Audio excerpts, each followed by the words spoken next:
안녕하십니까. 신의균의 쿠팡TV 시큐리티 뉴스입니다. 자, 오늘도 아주 중요한 우리 대한민국 안보 관련한 소식 알려드리도록 하겠습니다. 북한이 탄도미사일을 쏘았습니다. 그런데 그 탄도미사일이 뭐하고 꼭 닮았습니다. 바로 우리 한국의 최신 미사일인 현무포.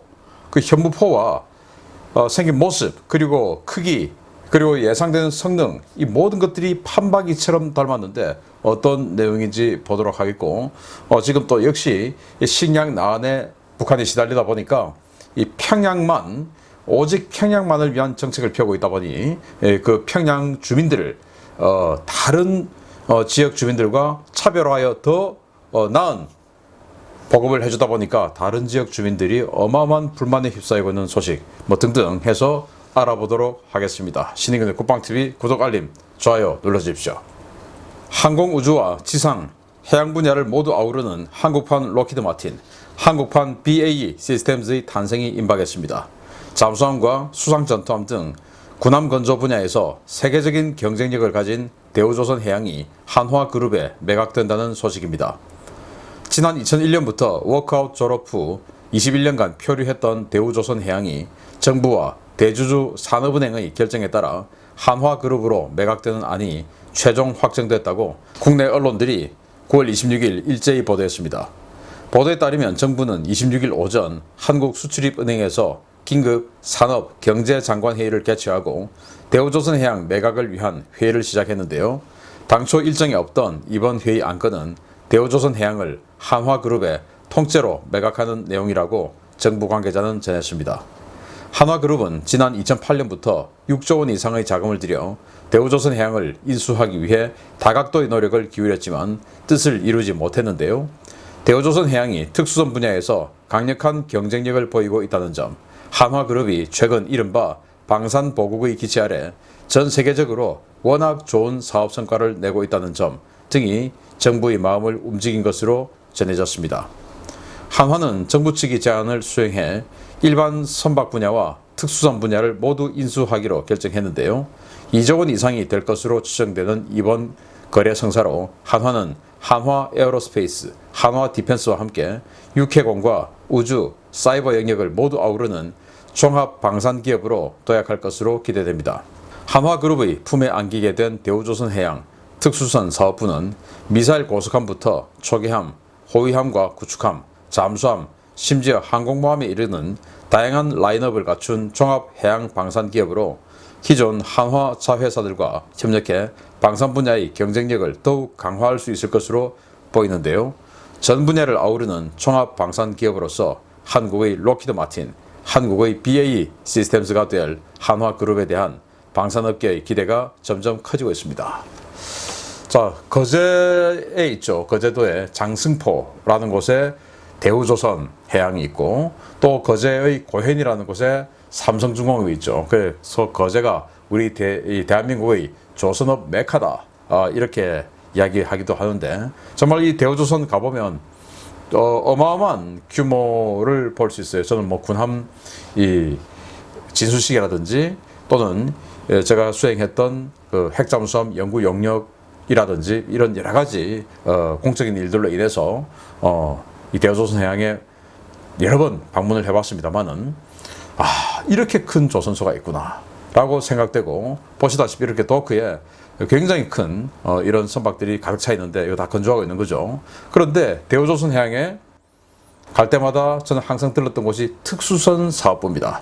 그 특수선 사업부가 바로 군함을 만드는 것이죠. 그래서 광개토대왕급, 또 장보고급 잠수함, 그리고 KDX-2 구축함의 1번 함이죠. 충무공 이순신함, 3번 함인 대조영함, 5번 함, 이렇게 해서 충무공 이순신급 구축함 3척, 또 그 이후에 지금 3000톤급 잠수함, 또 그 이전에는 또 214급 잠수함, 이렇게 해서 계속 군함과 인연을 쌓아왔었고, 또 저와는 개인적으로 지난 2015년에 수행했던 한국형 항공모함을 같이 컨소시엄해서 연구 용역을 수행했던 그런 인연이 있는 곳이기도 합니다. 자, 그런 대우조선해양이 IMF 때 이 모든 거의 모든 회사들이 빅딜을 통해서 여기저기 옮겨 다니는 그 시절에 주인을 찾지 못하고 있다가 이 한화그룹이 2008년 그러니까 서브프라임 모기지 사태 그때 경제가 또 흔들릴 때 이때 이제 인수하려고 준비를 했는데 그때 준비했던 돈은 한 6조 원. 그런데 그 이후에 그것이 무산되고 또 현대중공업으로 갈 뻔했다가 또 무산되고 그러면서 지금 이제 다시 여기까지 올라와서 한화가 2조 원. 어떻게 12년 전에 6조 원인데 지금 2조 원이냐. 그 사이에 대우조선의 뭐 분식 개가라든지 이런 비리가 또 적발되기도 하고 여러 가지 문제가 있었습니다만은 어쨌든 그런 내부적인 정치적인 문제는 모르겠고 저는 군사적으로만 봤을 때 이 대우조선 해양을 한화디펜스가 인수 성공을 하게 된다면 정말 세계적인 종합 방산 기업이 될 수도 있다. 특히 지금 유럽의 폴란드를 기점으로 해서 완전히 이 지상 무기 분야 K9 자주포 그리고 AS-21 레드백 장갑차 뭐 이런 것들이 완전히 폭발적인 이 인기를 얻고 있는 한화 디펜스 여기에다가 사실은 이 한화 에어로스페이스에서 KF-21에 들어가는 레이더라든지 뭐 이런 것들 그리고 앞으로 우주 또 사이버 이 모든 분야를 통괄하고 또 KDX 군함에 들어가는 전투체계 이거 독자적으로 개발한 나라 얼마 안 되거든요. 이지스 전투체계 그런 이지스 전투체계 같은 종합 어떤 전투 시스템을 한국이 독자적으로 만든 거죠. 그런 전투체계까지 만들 수 있는 회사였는데 여기다가 이제 군함까지 더하게 되었으니 한화야말로 한국의 록히드 마틴이다.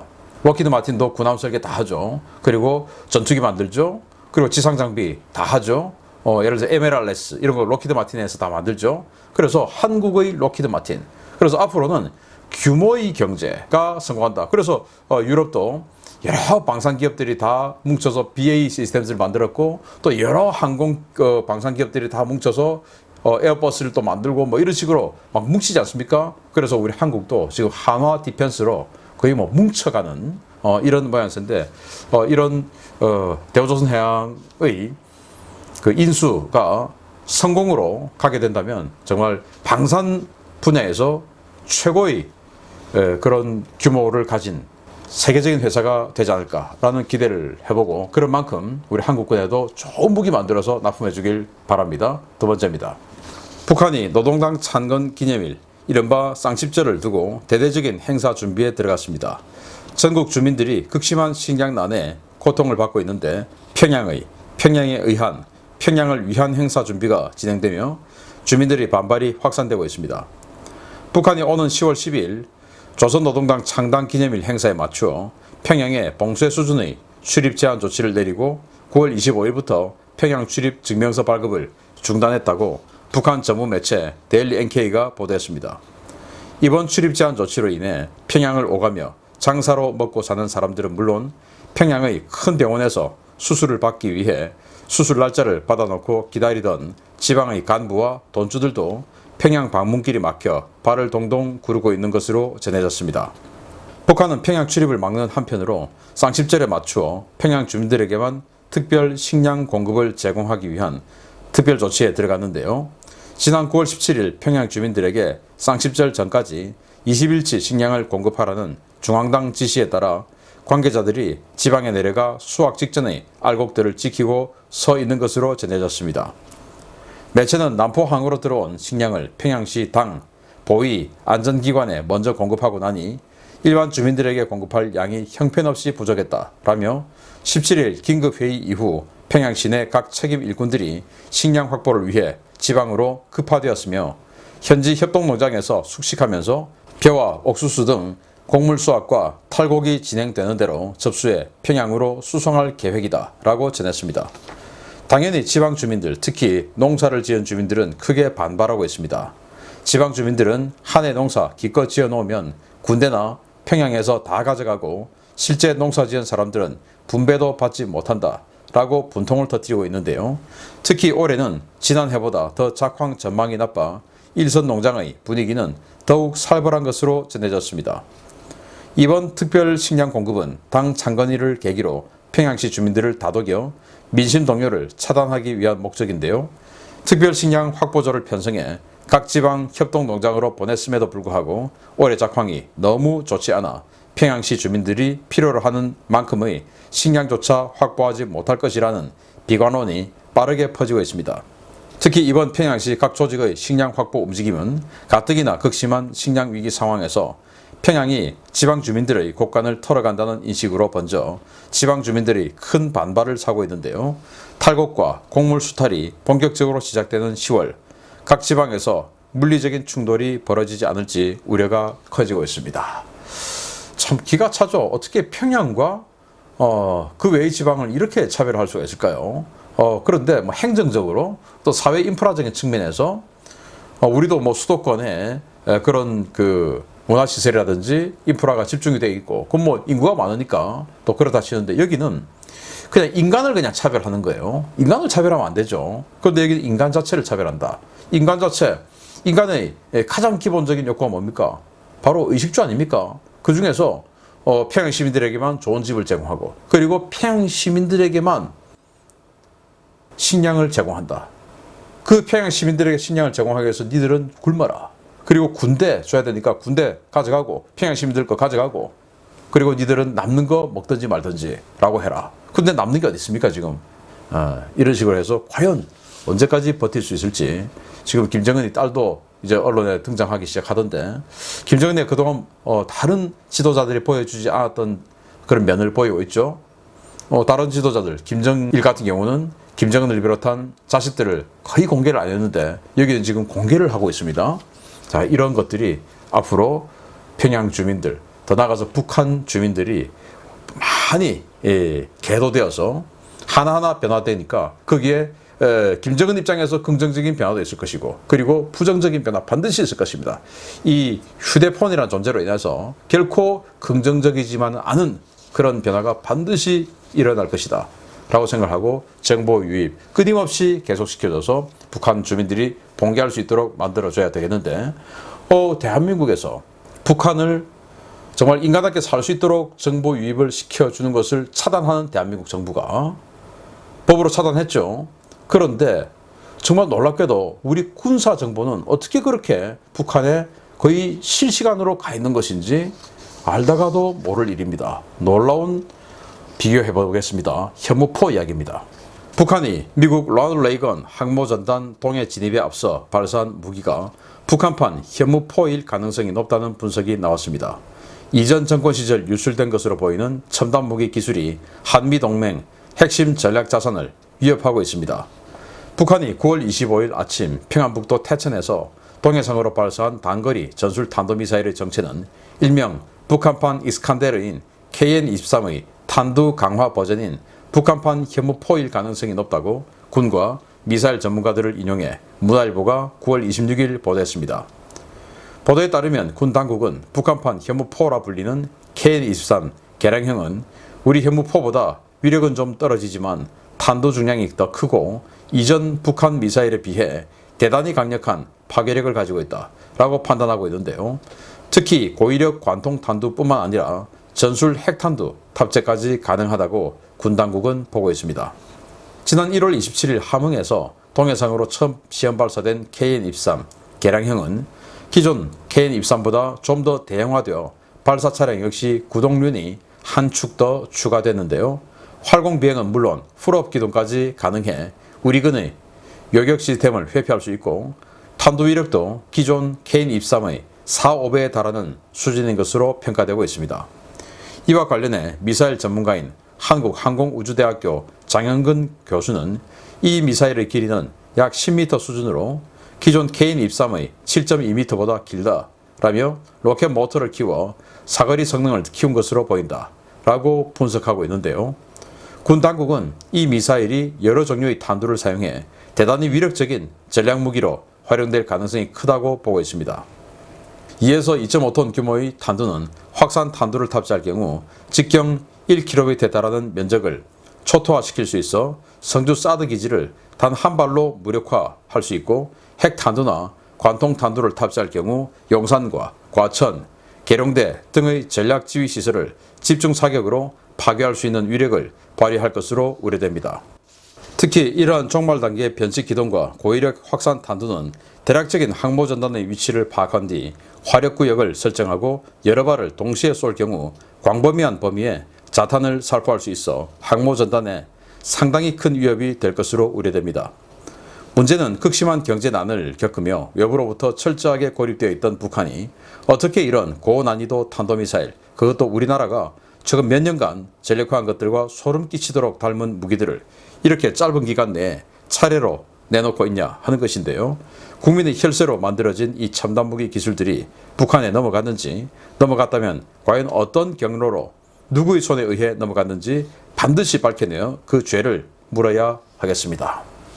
현무포, 우리 한국이 만든 탄도미사일 중에 아주 강력한 벙커버스터 미사일이죠. 그러니까 현무미사일, 그리고 현무2가 이제 단거리 지대지 미사일이고, 현무3가 순항 미사일이고, 현무4가 탄도 중량 2톤, 그리고 사거리 800km의 미사일인데, 지금 북한이 쏜 게 600km를 날아갔죠. 그런데 덩치가 그 이전에 KN-23, 북한판 익스칸데르라고 하는 것보다 더 커졌죠. 그래서 사실은 북한판 익스칸데르라고 하지만 우리 현무2하고 생긴 모습, 그리고 기동하는 어떤 그 풀업 기동하는 거 똑같아요. 우리 현무2 풀업 기동하고 다 합니다. 생긴 모습도 흡사해요. 굳이 뭐 익스칸데르라고 갖다 붙여서 그렇지 사실은 북한판 현무2다 라고 해도 거의 뭐 진배 없는 게 북한판 익스칸데르라고 불렸던 KN-23인데 그거의 확대 개량을 이번에 쏘았습니다. 자, 원래 이 KN-23의 이 발사 차량 바퀴가 4개였어요. 그런데 여기는 지금 5개죠. 이거 열병식 때 1월 달에 보여준 건데 이걸 쐈어요. 한 축이 늘어났다. 그러면은 주로 이제 이런 바퀴들은 일반적인 트럭 바퀴보다 더 크기 때문에 한 3m 정도 더 늘어난다라고 전문가들은 봅니다. 그래서 기존의 북한판 익스칸데르라고 불렀던 KN-23이 7.2m인데 이번에 쏜 개량형 미사일은 10m 정도 길이가 된다. 그러면 이제 10m가 됐으니까 당연히 연료를 좀 더 많이 집어넣었을 테고, 그리고 탄도 중량을 더 무겁게 만들었겠죠. 3m가 더 길어졌으니까. 그래서 이 북한판 이스칸데르의 개량형인 이번에 쏜 미사일은 탄도 중량이 2톤에서 2.5톤이다. 그럼 우리 현무하고 비슷하죠. 그리고 기동하는 방식도 비슷하죠. 생긴 모습도 비슷하죠. 그런데 어떻게 그렇게 갑자기 미사일 기술이 급속도로 발전할까요? 우리 한국은 급속도로 그렇게 늘었을까요? 아니죠. 오랫동안 축적해온 기술인데 북한은 어떻게 삽시간에 늘어났을까요? 그래서 우리가 가지고 있는 KTZ 미사일, 북한도 거의 똑같은 미사일을 가지고 있습니다. 우리가 북한 경도진지를 파괴시키기 위한 벙커버스터 미사일이죠. 거의 비슷한 걸 가지고 있고, 우리 한국군이 사용하고 있는 에이테킴스, 그 미국으로부터 도입한 에이테킴스 미사일, 북한도 거의 비슷한 걸 어느 순간 뚝딱 만들었어요. 그리고 우리가 정말 이거야말로 북한의 핵기지, 그리고 탄도미사일 경도진지 이런 것들을 무력화시킬 수 있다라고 자신했던 그 현무포, 아니 2톤짜리 탄도 중량을 600기에서 800km 밖으로 날려가지고 정확하게 내려 꽂으면서 뚫고 들어가서 폭파시키는 이 기술이 그냥 쉽게 나오겠습니까? 그런데 그게 뚝딱 나와버렸네요. 정말 기가 막히죠.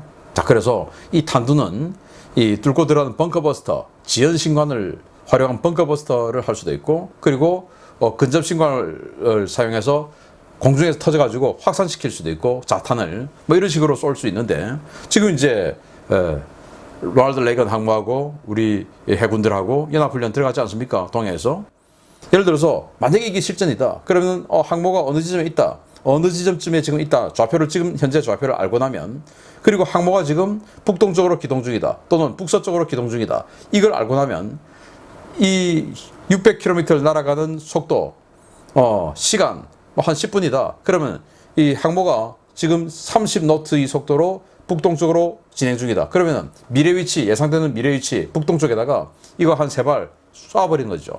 거의 뭐 한 1km에 달하는 영역에 자탄이 쏟아지니까 공중에서 터뜨려버리면, 그러면 항모에 있는 센서라든지 그 항모를 호위하는 인접에 있는 군함의 이디스 레이더 센서라든지 이런데 그냥 피탄이 자탄 하나하나씩 피탄되면 수류탄보다 좀 더 강하고 전차의 상부를 깰 수 있는 그런 관통 탄두가 있죠. 그래서 그런 것들이 이디스 레이더로 파고들고 이렇게 하면 이 항모 호위 전단, 그리고 항모 완전 무력화시킬 수 있는 겁니다. 이런 엄청난 무기가 어떻게 북한에 이렇게 정말 한 해 한 해 한 개씩 이런 신형 무기를 보여줄 수 있도록 만들었을까요? 그 누구의 코치가 없다면 가능한 일일까요? 정말 궁금합니다. 반드시 그 자들을 밝혀내야 되겠습니다. 마치겠습니다. 감사합니다.